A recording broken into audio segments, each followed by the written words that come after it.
Hello and welcome to another Haas tip of the day. Right now we're going to cover mill chatter and we're going to give you some general tips on how to avoid it. And I promise, if you stick around to the end of the video, we're going to show you what these tuning forks are for.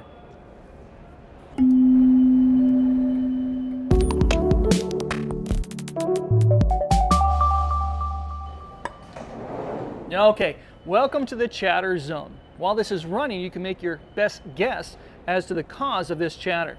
Okay, do you want to hear the most annoying sound in the world?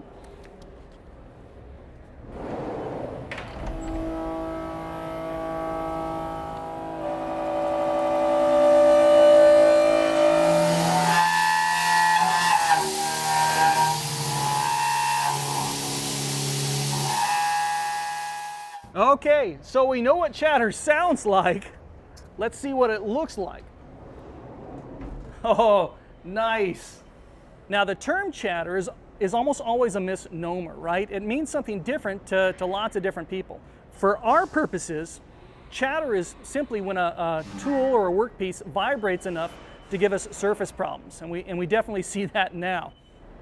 Now the solution to our chatter problem always comes down to these three aspects of our setup. I'm talking about our work holding, our tooling, and our part program. But think about these aspects as interconnected, right? If one of these aspects of our setup is compromised, the other two need to step up and pick up the slack. So as an example, if we're forced to use a tool that is crazy long, then our work holding better be really strong to compensate.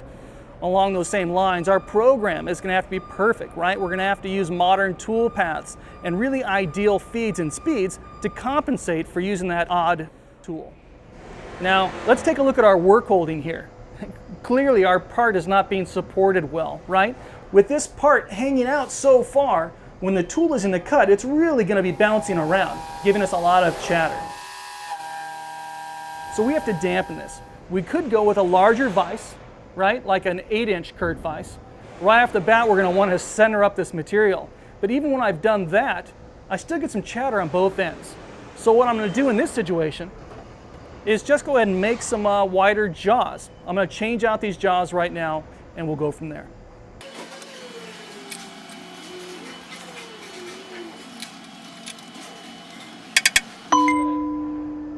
This work holding setup is a problem we can fix. In fact, we did fix it, right? We centered up our material and we went with wider jaws that get a better hold on our part along its entire length.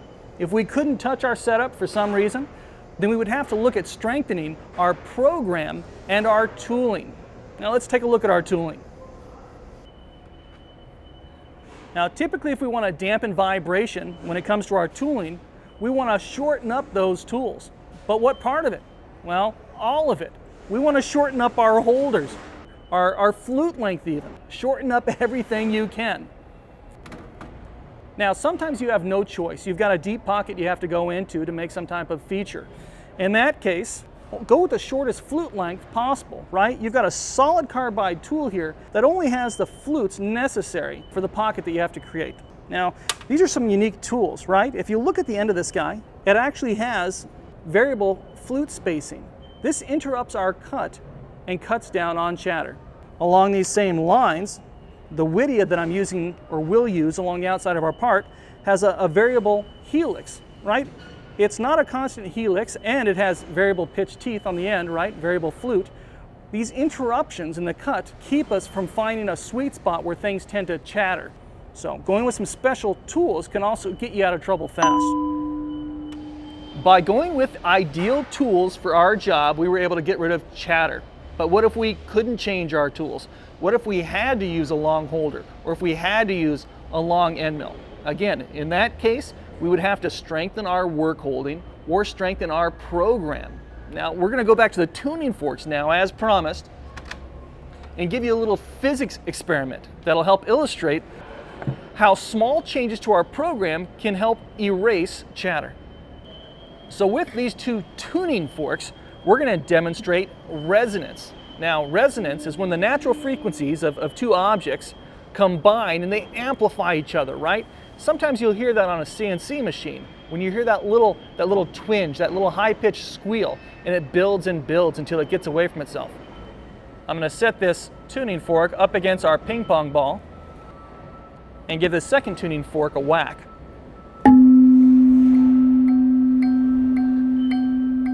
Okay, pretty amazing, right? It's like remote control. Okay, now watch this.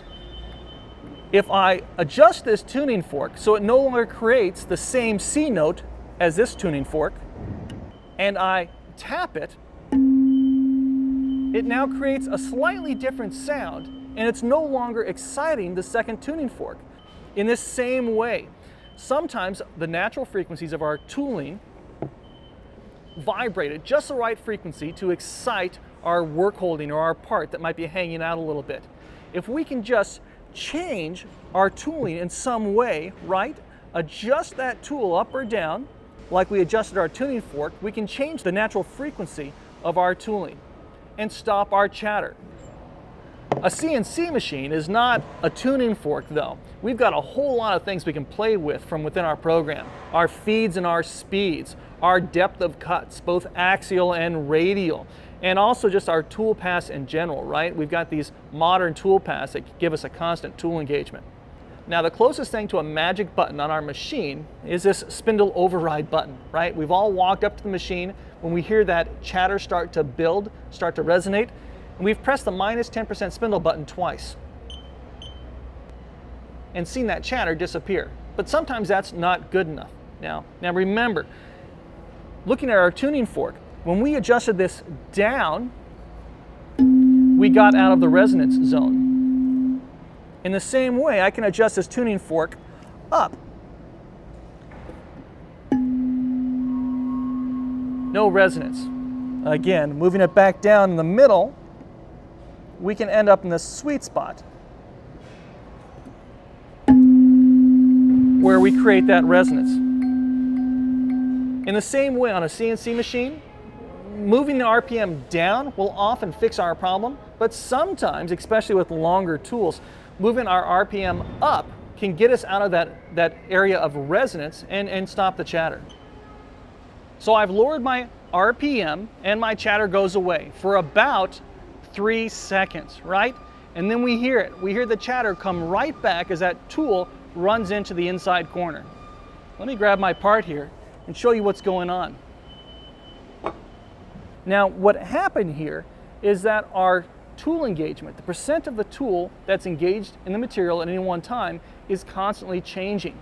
At one point in the pocket, we might have a 15% tool engagement, and the tool is happy running at 3,000 RPMs. At another spot in the pocket, we might have a 40% tool engagement, and at that point, we would need to lower our RPM to 2,000 RPM to get rid of the chatter. And here in this slot or this channel here, with a very long tool, we might have to lower the RPM to 1,000 RPMs because we've got 50% of the tool engaged in that cut. Okay, so it's impossible to find a perfect feed and speed that's going to work in every single corner of this old style pocket. You have to slow down your entire program to avoid chatter in just a few of those odd spots. This is a beauty of the newer tool paths. We're using adaptive tool paths, dynamic tool paths. There's tool paths like volume mill that actually base a tool path based on the size of the chips. But what we're doing here is giving ourselves a constant tool engagement. This is a game changer. This has changed the world of machining, right? This is using an adaptive or dynamic tool path.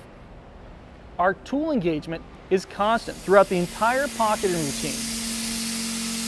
I don't even care what that engagement is, 10%, 30%. What I care about is that tool load, the engagement, isn't changing. Once I find the perfect RPM or the perfect feed rate, I can stick with it through the entire pocket. If I only had one bit of information to give you today, it would be this. Find yourself a CAM system that has a modern high-speed machining tool path that has constant engagement. Well, this has been a 10,000-foot overview of a giant topic. Remember, your work holding, your tooling, and your program are linked. If you're weak in one area, the other two are going to have to step up and pick up the slack. Now, if you've learned something in today's video, be sure to subscribe to this channel. You don't want to miss what we've got coming up next. If you're watching on Facebook or Instagram, Be sure to share these videos with your friends, like and comment. We want to hear what you have to say. Thanks for letting Haas be a part of your success and for watching this Haas Tip of the Day.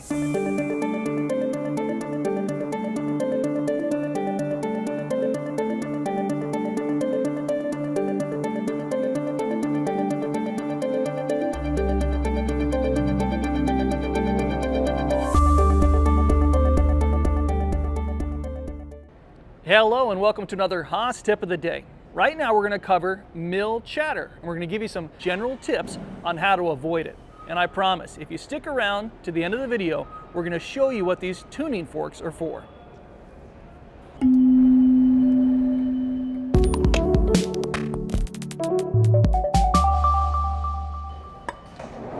Okay, welcome to the chatter zone. While this is running, you can make your best guess as to the cause of this chatter. Okay, do you want to hear the most annoying sound in the world?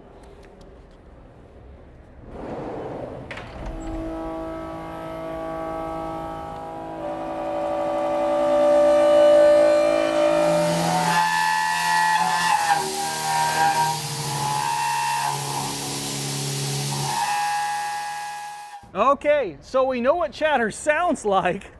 Let's see what it looks like. Oh, nice. Now the term chatter is